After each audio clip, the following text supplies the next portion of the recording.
Today we're diving into a paper that completely reimagines what education is all about. It gives us a new framework for learning called the Eclectic Compass, and honestly, it might just change the way you think about school forever. I mean, let's just ask the big question right up front. What is school really for? It sounds simple, right? But the answer is, well, it's complicated. Is it all about getting you ready for a good job? Or is there something more to it? Something, deeper about who we become as human beings? This is the fundamental debate at the heart of education today. The source paper basically pictures this as a huge tug-of-war. On one side, you've got what it calls careerism, the idea that school is just a tool, a means to an end to get that degree and land a good job. But on the other side, you have these much bigger, more holistic goals. Things like growing as an ethical person, becoming a great citizen, and achieving what some philosophers call human flourishing. So how in the world do you balance those two? Well, that's where this paper's big idea comes in. It proposes a new guide to help us navigate these competing demands, and it's called the Eclectic Compass. And here it is.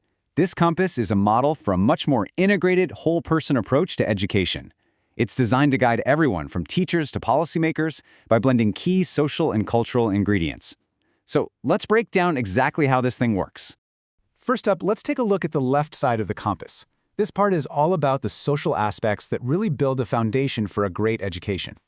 This right here is the social bedrock of a healthy learning system. And you'll notice, this stuff goes way beyond the classroom walls.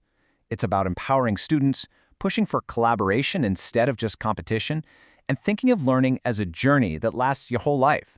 And of course, it really highlights how absolutely crucial supportive environments and good old-fashioned mentorship are. So the main point here is that a quality education can't exist in a bubble. Not at all.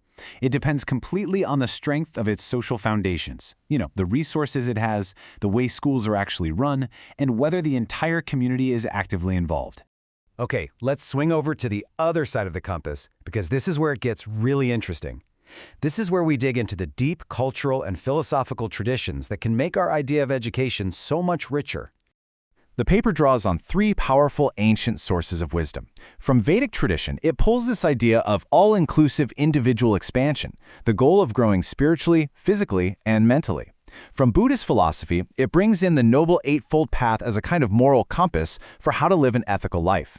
And from Taoist wisdom, it champions the importance of our own individuality and respecting all the different perspectives out there. And this quote from Osho just nails the huge philosophical shift at the heart of this compass.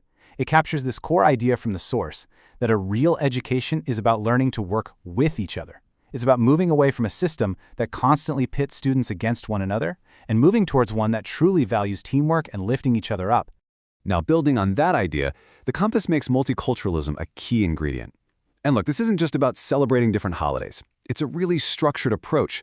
We're talking about integrating diverse perspectives into what's actually taught, actively working to reduce prejudice, making sure teaching methods are fair for everyone, and building a school culture that truly empowers every single student. Okay, so we've got the social stuff on one side, and all this cultural and philosophical wisdom on the other. But what's the end game? Where's this compass actually pointing us? To get that, we have to understand a key concept from the paper called critical pedagogy. It was made famous by an educator named Paulo Freire, and the basic idea is that education isn't just about memorizing a bunch of facts. No, it's about empowering students to question the world around them, to challenge how things are, and to become genuine critical thinkers. This diagram from the paper shows how this all clicks into place. You see the social conditions and the philosophical wisdom. They all get filtered through what's called the Freirean critical lens. Think of this as the engine of the compass. It's the process of using that critical thinking, that questioning of power and of who gets a voice, to turn all these amazing ideas into real tangible learning outcomes. And that, right there, brings us to our true north. The ultimate destination of this entire journey isn't just a piece of paper or a job title. It's the creation of empowered individuals, people who are amazing critical thinkers, who have a strong sense of who they are, and who've gotten a truly holistic education. So as we wrap this up, I want to leave you with a question to chew on. Just think about your own time in school for a minute. What if it had been guided not just by tests and grades, but by a compass that was always pointing toward empowerment, wisdom, and critical thinking?